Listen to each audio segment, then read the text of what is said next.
So people look around, and if you study religions, if you study it under kind of the rubric of world religions, then it's going to actually teach you certain theological commitments and a certain idea of history and a certain metaphysics, right? And it's not really very clear. They're not naming their kind of ideas that they're teaching you. So world religions, right? They're saying, okay, well, we have these are the religions that we find on earth right now. Okay, we have Islam, and we have Christianity, and we have Judaism, and we have Buddhism, and we have this and that, and etc. etc.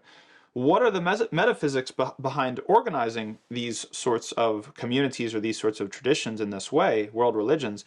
It gives you the sense that they are all equally valid.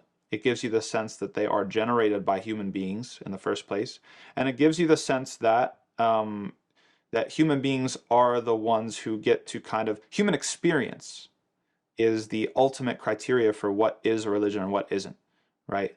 What is Islam? Well, it's what Muslims do. Okay, well, who is a Muslim? Well, someone who believes in Islam. Well, that's kind of circular, right? But that's kind of what is being implied. Um, Whereas a person of faith in general, and a Muslim in particular, we have a different metaphysics when it comes to understanding how is it that these other faiths or traditions or communities exist.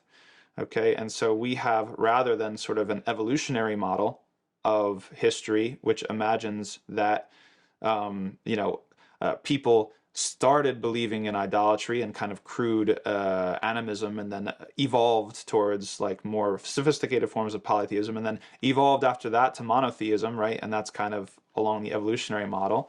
We believe in the opposite. We believe in entropy, historical entropy, that when the Creator created the universe, that the original creation was upon clear guidance when it came to understanding its role in the whole system and who the creator was and what was expected from the creator. And then history is entropic after that. So it's constantly falling apart. Okay, like the room. Everybody gives the example of entropy as like your bedroom.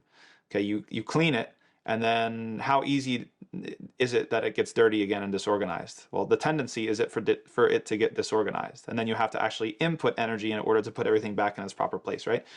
Well, that's a similar sort of or let's say it's a useful metaphor to understanding kind of a person of faith's understanding of history, and especially a Muslim person's understanding of history, that we began at this point of monotheism, that was the original teaching.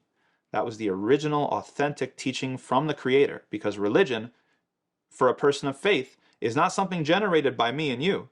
It's something that is communicated by the divine.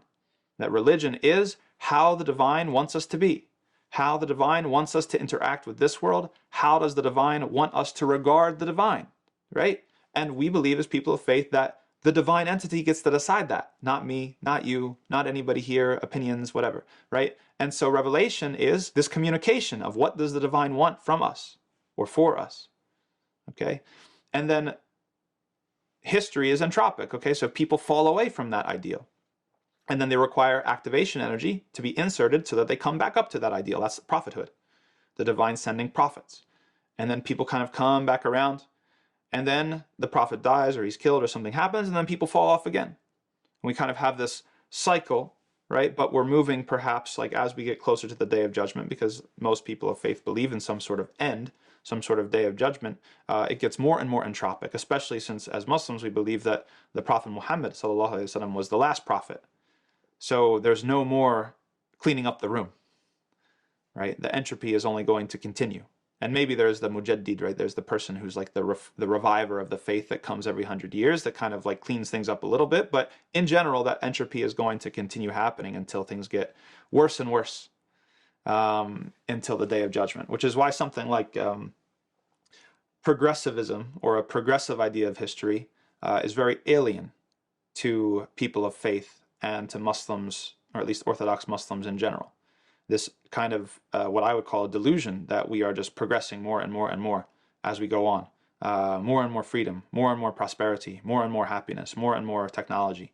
And people have a blind spot when they forget to acknowledge we have more and more disaster, more and more ecological turmoil, more and more inequality, more and more hardship, right? More and more poverty.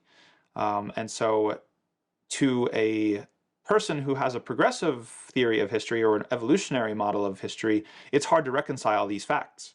It's hard to reconcile these things at the same time. They have to account for the failures as just blips in the system, right? Glitches in the program, things that require even more progress, even more technology, even more freedom in order to solve. Whereas a person of faith, and as a Muslim, we say, no, no, no, no, no. These things are actually the cause of one another.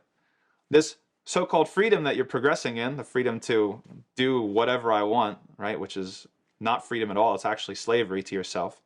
The freedom to take any substance, do anything with my body, change my body into whatever I want it to be. Like, this is a useless definition of freedom.